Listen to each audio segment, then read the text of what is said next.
mag-file dun po sa mga nag-prepare na nasabi pong impeachment complaint po, attorney? Isa ako sa mga complainant.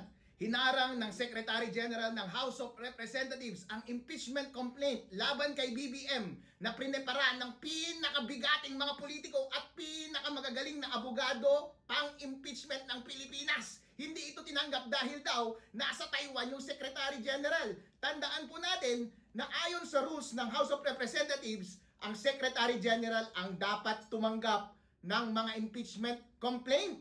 At ngayon na po, ang last day sana na magfa-file kami ng impeachment complaint kasi inunahan tayo nung Lunes ng walang kwentang impeachment complaint, 4 pages lamang. At kapag rinefer ng House of Representatives during session sa Committee on Justice sa Lunes, first thing in the morning, barred na within 1 year yung mga susunod na complaint. Kaya dali-daling humabol kami this week. At this week, ngayong araw na ito na sana yung last day na magpa-file dahil bukas walang pasok ang House of Representatives. Pero hinarang ng Secretary General ng House of Representatives, hindi niya ginawa ang kanyang trabaho. Ministerial duty yan, hindi yan discretionary. At kung wala ka sa Pilipinas, meron ka dapat tagasalo ng trabaho. At true enough, meron yung deputy niya doon sa opisina pero sabi niya, wala daw siyang authority tumanggap. Sir, ang authority mo na tumanggap ay nasa batas. Kapag wala yung Secretary General, ikaw dapat ang tumanggap. Noong mga nakaraang mga complaint ng impeachment laban sa iba't ibang mga opisyal,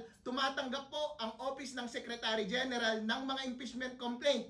Kahit wala yung Secretary General doon sa loob. Ministerial duty po yan, wala kayong discretion na tumanggi. Pero halata po na pinipigilan nila para wala na kaming pagkakataon na mag-file ng impeachment dahil sa Lunes, dadali-daliin na nila. First thing in the morning, automatic, referred kaagad sa Committee on Justice yung walang kwentang impeachment na i-final nung Monday, 4 pages lamang, walang kalaman-laman at i-dismiss ka agad yun. Once ginawa nila yon, hindi na makapag-file within 1 year ang mga susunod na impeachment laban kay BBM. At yung bagay na yan ay ginawa rin nila sa Makabayan Group. Ngayong umaga na ito, hindi rin tinanggap. Buti na lamang nung kami ang nag-file, naka-live yung video at ang dami, libo-libong mga Pilipino ang nanonood. BBM, tanggapin mo ang impeachment complaint namin.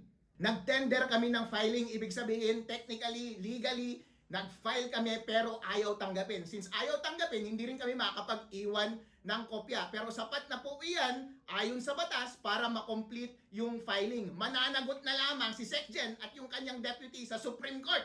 At alam namin, nagtitiwala kami na darating ang panahon pa rin, napakaikling panahon na lamang, mapapanagot din natin itong mga taong ito at higit sa lahat, yung ulo ng napakalawak na korupsyon sa Pilipinas na si BBM. Eh kung mag-iiwan kami ng kopya, baka itapon lamang, ayaw nga hawakan yung papel namin eh. Nag-tender kami. Legally, okay na yung tender. Halimbawa, kapag nagkautang ako sa'yo, kapag nag-tender ako ng pera, pero ayaw mong tanggapin, that is as good as payment. Ganon din sa pag-file. Kapag nag-tender kami, pero ayaw tanggapin, alangan naman mag-iwan kami. Baka kami pa ang sisihin dahil nag-iwan kami ng basura sa opisina nila. Ito ay naka-anchor sa malawakang korupsyon sa ating bansa na pinamumunuan ni Presidente Bongbong Marcos. Culpable violation of the Constitution, graft and corruption, betrayal of public trust. Kapag culpable violation of Constitution, anong ibig sabihin? Ibig sabihin, alam mo at sinasadya mong i-violate yung Constitution. Yung kanilang paggawa ng unprogrammed funds, yung pag-aalokable nila sa mga congressman, against yan sa Constitution at decided na rin yan ng Supreme Court ayon sa Belgica case. Pero alam nilang illegal yan, pero ginawa pa rin nila. So anong tawag mo doon? Culpable violation of the Constitution. At yan din ang naging daan para sa malawakang graft and corruption. Dahil yung measure na yan ang ginawa nila para mag-kickback sa iba't ibang tao, may delivery ng mga luggage, papunta sa presidente, papunta sa kanyang mga crony, at ganoon din, betrayal of public trust dahil malawakang ito na nangyari. Kapag paghahalu-haluin mo lahat ang mga bagay na ito, meron na tayong ebidensya mula sa mga hearing sa House of Representatives, sa Senate, at marami na rin mga interview na lumabas at mga statement dyan sa social media na nagdidiin at nagtuturo at nagbibigay ng konkretong ebidensya na laban sa ating presidente. Dahil tandaan po natin, ang obligasyon ng pagprepara ng budget ay nasa presidente. At itong mga unconstitutional na mga measure na ito na nakalagay sa ating budget ay siya mismo ang nagpasimuno or gamit ang kanyang alter ego at sila mismo ang nakinabang base na rin sa statement ng mga kanyang mga dating kasama na ngayon ay bumabaliktad na. Kaya hindi po natin may tatanggi ang culpable at sadyang paglabag ng ating Pangulo sa ating konstitusyon na nagbigay daan sa graft and corruption, kanyang pagnanakaw at pagnanakaw ng kanyang mga kasama, at dahil dito wala nang tiwala ang taong bayan, betrayal of public trust. Itong tatlong grounds na ito, culpable violation of the Constitution, graft and corruption, betrayal of public trust, ay grounds para sa impeachment. Pero abangan po ninyo ang kumpletong kopya ng ating impeachment complaint para sa mas detalyadong mga narration and set of facts. Doon sa complaint mismo, mas marami pang mga grounds, katulad ng paggamit nila ng funds ng PhilHealth, dahil special fund yun pero gagamitin nila para sa mga unprogrammed items. Tapos paggamit nila ng iba't ibang mga programa ng gobyerno para maibulsa lamang nila ang pera. Ang problema kasi doon sa unang complaint ay hindi substantive. 4 na pages lamang. Ilang pages lamang. Paano ka makakapag-argue doon? Paano ka makakapag-presenta ng maayos na facts doon? Paano ka makakapag-argue ng legal basis mo doon? Ibig sabihin, madali lang siya ibasura. At tandaan natin, yung nag-file na iyon, kakampi ba ito ni BBM? Mukhang kakampi. Kapag tinanggap nila iyon at i-refer nila sa House sa Monday, at yun ang unang gagawin nila, first thing sa Monday, dahil wala na tayong oras mag-file bukas dahil sarado ang House of Representatives, wala na ring oras sa Monday dahil first thing, pagka-open ng session sa Monday ay automatic referral na yan doon sa Committee of Justice, at ang i-refer nila ay yung tinanggap lang nila na complaint, and once na-refer yan, ayon sa Supreme Court, pagka-file ng complaint at pagka-refer doon sa Committee on Justice, ibig sabihin, automatic filed na yung first impeachment complaint at barred na within 1 year yung mga succeeding na impeachment complaints. Kaya nga, sana ngayong araw na to, sana yung huling araw para tumanggap ng impeachment complaint, dahil automatic sa Monday magre-refer na sila ng mga impeachment complaint. Dahil hinarang yung impeachment complaint ng makabayan at yung impeachment complaint ng mga bigating politiko at experts sa impeachment ng mga abogado ngayong araw na ito, ang i-refer nila sa Monday ay yung walang kwenta na 4-page lamang na impeachment, at alam nating i-dismiss yun. At safe na safe si BBM sa susunod na taon na walang impeachment complaint na maipapile laban sa kanya. Ang chismis nga, hindi totoong nasa labas ng bansa itong si Secgen eh. Sabi nila nasa Taiwan daw si Secgen. Tingnan nga natin yung record ng Bureau of Immigration kung totoo na nasa labas ng bansa si Secgen. At sinasabi rin ni Atty. Topacio kanina, hindi ba't illegal under the One China policy na ang isang government official ay mag-travel sa Taiwan kapag hindi siya pasok sa mga exceptions? Yun yung mga malalaking tanong. And besides, kapag ang Secretary General ay wala doon sa office, pwede kang mag-file sa second in command. At yung humarap sa amin kanina na direktor ay second in command ng Secretary General. Dapat siya ang tumanggap, pero sabi niya, hindi po ako authorized. Bossing, authorized ka ng batas, automatic yan. Hindi pwedeng mabakante yung Office of the Secretary General. Dahil ang office mismo, hindi nagta-travel yan. Yung nakaupo, nag-travel siguro, pero once nag-travel yung nakaupo, ikaw ang automatic na mag-head ng Office of the Secretary General. At ministerial duty mo yan. Ibig sabihin, wala kang pagtangging pwedeng gawin sa mga ginagawang bagay-bagay dyan sa opisina mo. Dapat wala kang discretion na tanggihan yung complaint namin. Simpleng pagtanggap lang ng complaint. Bakit mo iniiwasan? Hindi pa nga ito dumadaan sa merits mismo ng kaso. Una pa lamang procedural pa nga lang, pinipigilan na nila. Meron ba silang tinatago? Sinadya iyon na ma-file na mauna dahil kanilang ina-anticipate yung pag-resume ng session ng Congress sa Monday. Dahil yun yung time na pwede silang mag-refer sa Committee of Justice ng mga impeachment complaints. So kailangan na nilang i-file dahil once na-file and then na-refer sa committee, barred na yung mga susunod na complaint. Kaya nga nung nalaman namin na final na nung Monday, dapat agad-agaran within the week, ma-file ka agad yung maayos at substantive na impeachment complaint laban kay BBM, dahil hindi natin pwedeng tanggapin itong 4 pages lamang na complaint na walang laman at walang kwenta. That's why nag-file yung Makabayan Group at nag-file yung mga pinakamabigat na mga abogado at mga politiko na expert sa impeachment ngayong araw na ito. Kaya nga, bukas wala rin pasok ang House of Representatives, hindi rin makakapag-file bukas, at sa Monday, malamang too late na yun kasi baka mas mauna yung session ng Congress, may hirapan na tayo mag-file. Ngayong araw na ito, yung pinakahuling pagkakataon, pero hinarang tayo.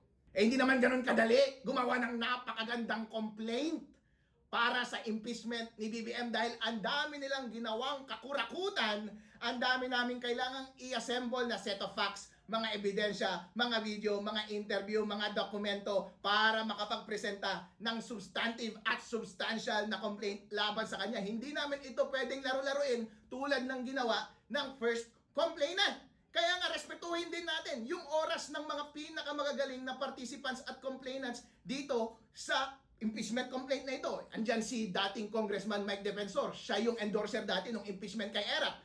Andyan din si Governor Chavit Singson. Siya yung instrumental sa impeachment ni Erap Estrado noon. Yan yung mga pinaka-expert pagdating sa impeachment. Kaya yung kung sino man ang merong kakayahan na mapanalo itong impeachment na ito ay itong mga tao na ito na may record na. At nandyan kasama rin natin yung number 1 na political lawyer sa Pilipinas, Attorney Ferdinand Topacio. Itong mga ito, hindi ito magsasubmit ng kung ano-ano at basta-basta mga complaint lamang. Dapat preparado, maayos, substantive para pagdating sa Congress, pagdating sa committee, hindi sila madidismiss at tuluyan ng matanggal through impeachment ang utak at ulo ng korupsyon sa ating bansa na si Ferdinand Bongbong Marcos Jr.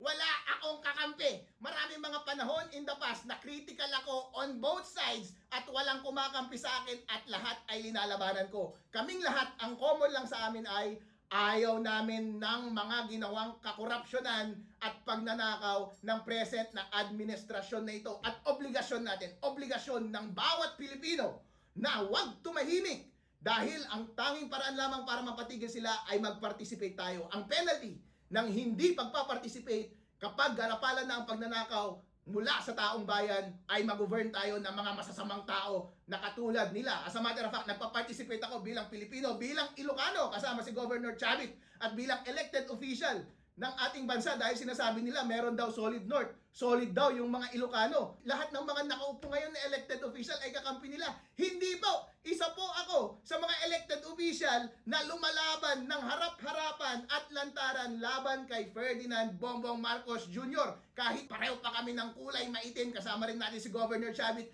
ito lamang ay pinapakita natin na wala na silang maayos na impluensya sa Pilipinas. Kahit ang kanilang mga kababayan, kasamang ka-Ilocano, kasama sa buong Pilipinas, kahit mga elected officials dito sa ating bansa, pinaka-maimpluwensyang mga abogado at politiko sa ating bansa, ay naghahawak kamay at nagsasama-sama at gumagawa kami ng statement na hindi na namin tinatanggap ang garapalang pagnanakaw na pinapabayaan ng administrasyon na ito, kaya dapat maalis si Presidente Ferdinand Bongbong Marcos Jr.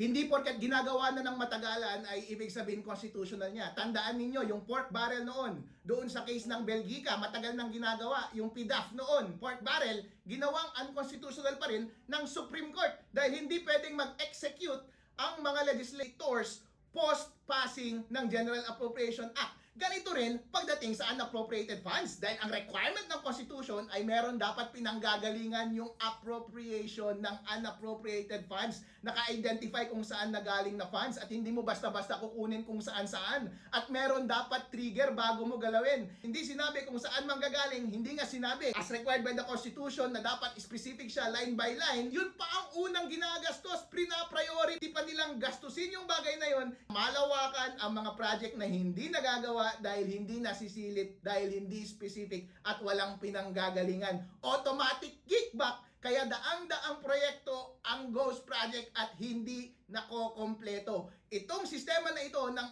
unprogrammed funds ay pinabayaan ng executive dahil trabaho ito ng executive na mag-present ng budget doon sa Congress. Siya ang nag-design, siya ang may isip dito, kaya dapat lamang managot siya sa taong bayan. Alam niya talaga na mali iyon, against yun sa Constitution, culpable. Yan po ang definition ng culpable violation of the Constitution, which give way sa malawakang graft and corruption and which in the end betrayed the trust of the people.